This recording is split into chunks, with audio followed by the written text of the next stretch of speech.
Well, hello, welcome to our continuing devotional through the book of First Timothy. We're at First Timothy chapter 1, and we're near the end of the chapter at verse 18, where Paul finally gets back to what he started in verse 3. And to really understand verse 18, you got to remember that in verse 3, he gave a charge, a command, what we might call orders to Timothy, that he might command certain people not to teach false doctrine, not to engage and approve of certain immoral behaviors. But then Paul digresses for a moment to talk about what God has done for his life, and then he gets back to this charge, this command that he gave to Timothy in verse 3.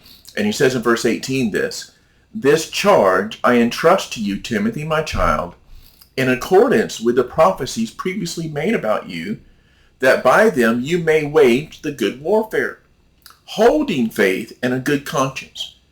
But by rejecting these, some have made a shipwreck of their faith, among whom are Hymenaeus and Alexander, whom I have handed over to Satan, so they may learn not to blaspheme. So Paul says to Timothy, Timothy had a special role, probably the closest equivalent today to the role that Timothy had was somewhat of a pastor, but maybe a pastor over other pastors, a pastor over a group of churches, because Timothy was basically Paul's representative over these various churches to kind of go and straighten things out when they got out of order, to encourage, to teach, and to correct when things were out of order. And so Paul says, this is my charge to you, Timothy.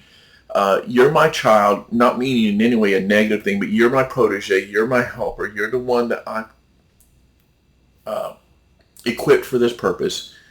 And I give you this charge in accordance with the prophecies previously made about you. God had given a clear word that this was part of Timothy's role. And probably the why Paul is saying this here is because Timothy was naturally introverted and shy, and probably not the kind of person who could find it very easy to go up to people and to publicly rebuke them, correct them.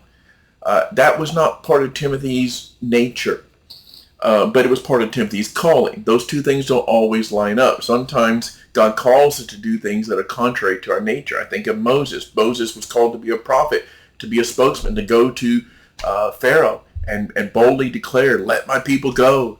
And Moses tells God, you got the wrong guy. You know, I'm a stutterer. I can't speak well. I'm the wrong person.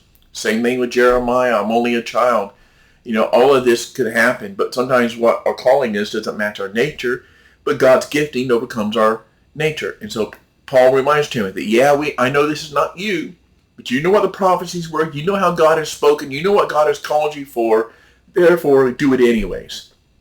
That by them, he goes on to say in verse 18, that you may wage, by the encouragement you received in these prophecies, you may wage the good warfare. And he's saying good warfare because most of the time when we think of war, it's a bad thing. People get hurt, but there is a good type of warfare, and that's the warfare of truth against lies, of truth against falsehood, of morality against immorality.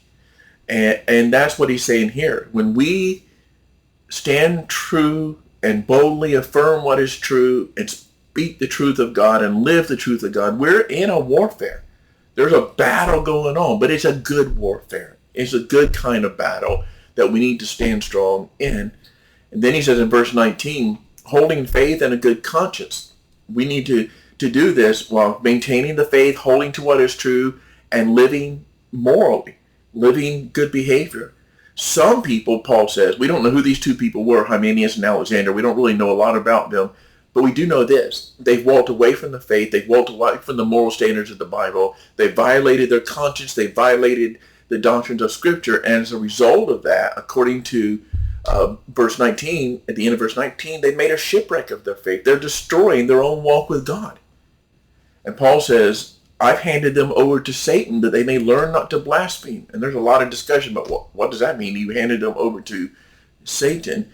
I just view it, and you could view it in different ways. It's not made clear, but I view it as God, as Paul saying, I have asked God in a way of divine discipline to allow Satan to have his way with them, but with the purpose that they would recognize their wrong, and the consequences in their life would teach them a lesson. Don't go down that road. There's consequences to that road, with hopefully redemption and reconciliation and returning to the faith would come to them. But that's a discussion for another day. The main idea here is Paul tells Timothy, you have a calling that doesn't match your nature, but that's God's calling upon your life anyways. Do it. Wage the good warfare. Hold on to the faith. Don't walk away from true doctrine. Continue to live a moral, upstanding life. Don't let the culture or the people around you change that, because those who walked away have shipwrecked their faith. I trust that you won't do that. Have a blessed day.